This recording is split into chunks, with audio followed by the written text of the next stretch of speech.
Dear friends, this evening, being assembled in the house of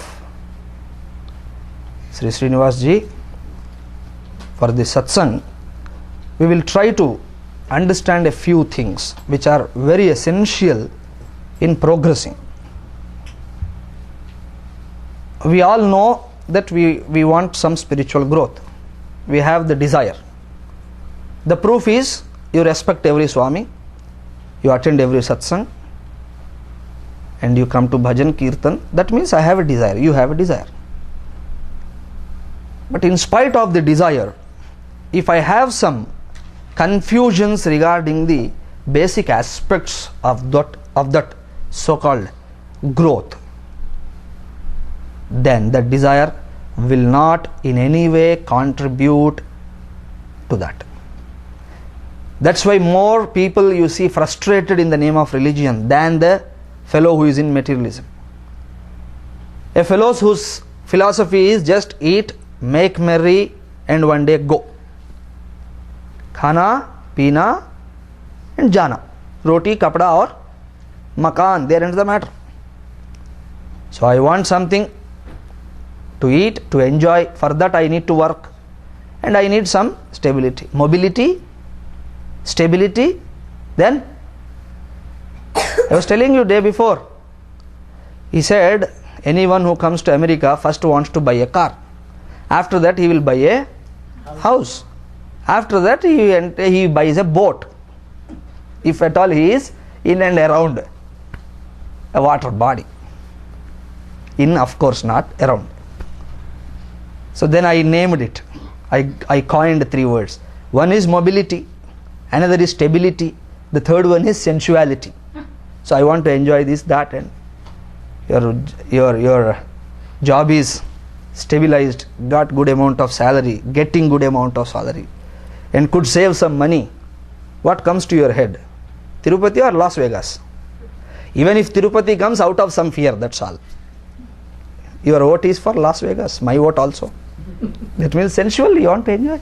So that fellow appears more happy, who is just done with roti, kapda, makan, mobility, stability, and sensuality. There ends the matter for him.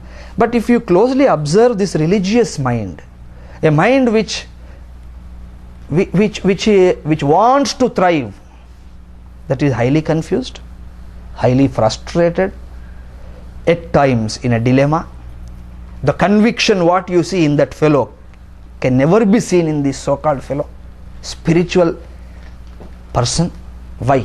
Because this person, though is entertaining a desire, though nourishing it, though using every means for the realization of the desire, he has forgot that there are certain things which are still confusions to him. And when I have confusion in my bosom, and I try to seek something stable outside, I cannot get it. Even if I get, I will make it a dilemma. Because as long as confusion is there, anything that comes to me, though it is very stable situation, I make it a dilemma situation. That happened in the case of Arjuna also. Arjuna says, Bhagavan, please teach me what is proper, improper. And when Bhagavan tried to teach, that Bhagavan said, Arjuna, as a Kshatriya, you are supposed to fight. You are not supposed to refrain from this and go into a Himalayas cave or go to a forest, because you cannot meditate there. No, Swamiji, maybe he can meditate. If he was a man of meditation, all 14 years what he was doing? All 14 years this person was in forest, in exile. Then what he was doing? He never did like this tapasya. Even if he has done some tapasya, it is for Pashupata Astram, to kill the enemies. So Ragadvesha Vimuktaha is not. So Bhagavan said, you have to fight. This is Dharma Yuddham, not Yuddham between you and your relatives. And Bhagavan very categorically says in the 2nd chapter that, O Arjuna, whatever the arguments you are giving to me for the sake of the cessation of this war, or stopping this war, or refraining from the war, he says, Anarya Jushtam Asvargyam Akirti Karam Arjuna. If I allow you to do so, you will get bad fame. Akirti. And Bhagavan also says Akirti is death. For a person of name and fame, Akirti is death. Sambhavitasya chakirtihi maranadatirichyate. Better than that is maranam. So like that, Arjuna is saying, Raghupati Raghava Rajaram Sabka Tere Nam, nice philosophy is saying that why should we kill all these people, and if these fellows are killed, what will happen to their wives and what will happen to their children, because we don't have any welfare schemes now. And if all these fellows are without father, without mother, properly not brought up, then they will forget the Vaidika karmas. Then they don't do apara karma, pitru karmas they don't do. Then lupta pindo adaka kriyaha patanti pitaro hyesham. Then all pitruloka devatas, they will have a problem if these fellows are not doing all this.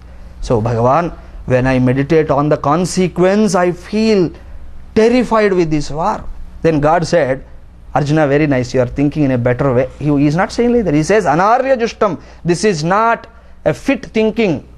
This is not a thinking of Arya Purusha. Sreshta Purusha is not supposed to think like this. Aswargyam, by following this idea of yours, you are not in any way going to get the heaven here and hereafter. You will suffer here as well as there, because dharma yuddham you are refraining, that is adharmam.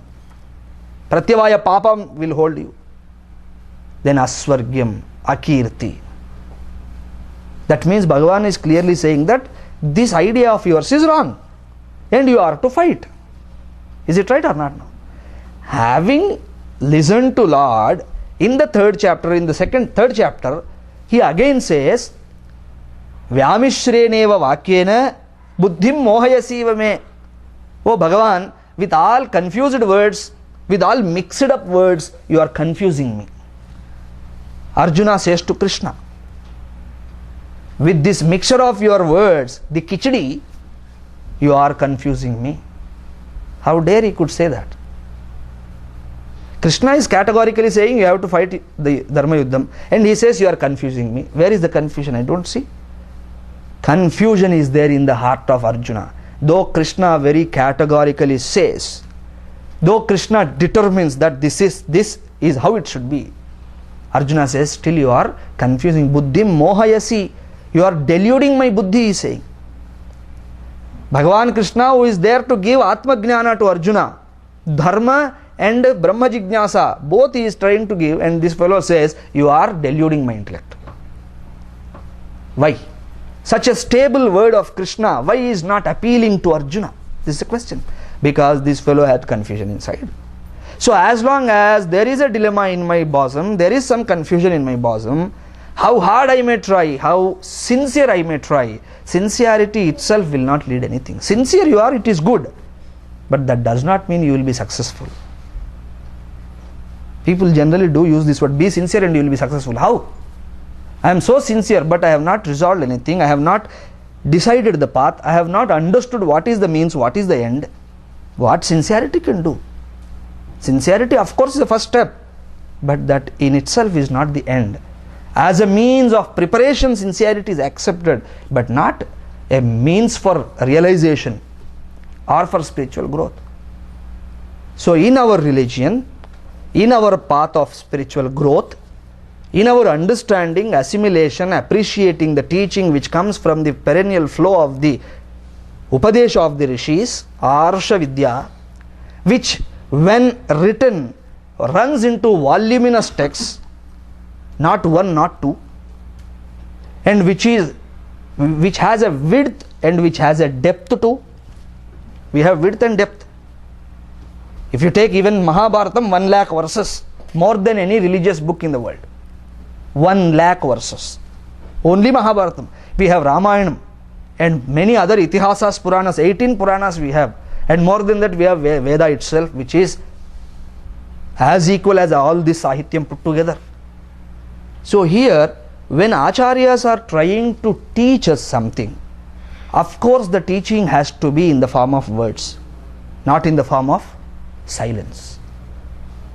No, Swamiji, somebody has conveyed it to me through silence. Then that's not teaching. That is what is that called? Blue ఏమంటారు కదా చెవులో పెట్టుకున్నారు, Bluetooth transfer. That is not teaching. Understand? if you transfer something from your computer or your phone into my computer or my phone, only the data will come. Unless I have some understanding of it, I will not be able to know what it is.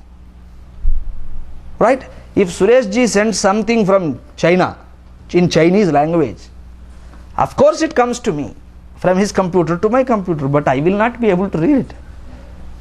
So if something is conveyed in silence, how do you know that? Whether is what you know is the conveyed message or you are meaning that? Because Brahmaji failed in this. What to speak of our terrestrial people? Brahmaji failed. When Asuras, Devas and Manavas went to Brahma, Asuras and Devas primarily, not Manava. Asura and Deva went to Puranam, we have a story. Then Brahmaji kept quiet for some time. Then after that he said, Da. This is the teaching, Da. Then Asuras took that to be Deham. So they asked, what is higher? What will lead us to greater life, fulfillment of it? What is the thing which we have to do? He said, Da. Then Asuras, according to their capability, because of the lack of proper teaching, and because Brahmaji did this, Brahmaji would have taught properly. He said Da and left. So that Da they took as Deham. So they felt decorating the body, taking body to be everything and nourishing it totally, and day in day out dedicating all our faculties, energies, endowments only for the purpose of the body is the fulfillment of life. Life fulfillment lies in the fulfillment of the body. Make it happy all the time. Go to gym. You have no time for temple, but for gym we will pay and go. Okay? And you have no time for temple pradakshina. You have time for footpath pradakshina. That's why there is a funny saying, if you don't do pradakshina in the temple, you have to run on the roads. It's better to do here. Punyam and balam, everything, arogyam api. So like that, they took it to be the body and they started nourishing it, etc., etc. Ultimately they end up as Asura.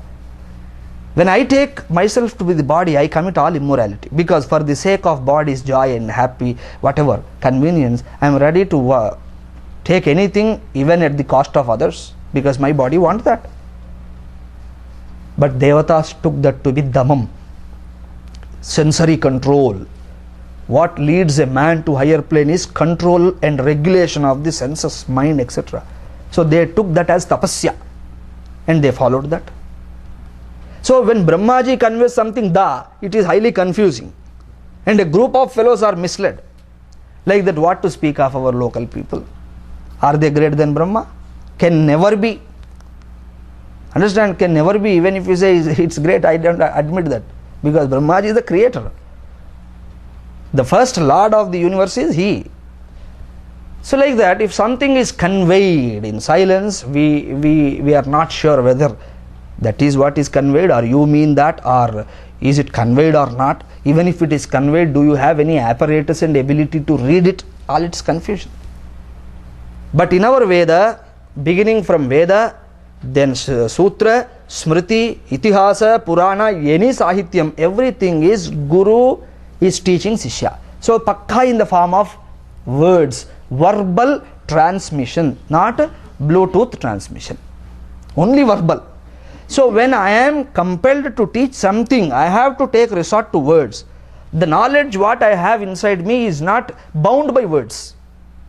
The knowledge in me, the Prama it is called in Sanskrit, Prama is not bound by words. It's not in the limitation of words. But when I want to convey that to you, that means the Prama in me should become Prama in you. Then I need one Pramana. Do I? Of course. I need a Pramana, Pramakaranam, that which generates that knowledge in you. So when I say this chair is very comfortable, it has produced certain knowledge in you. Is it right, sir? You could understand what I meant.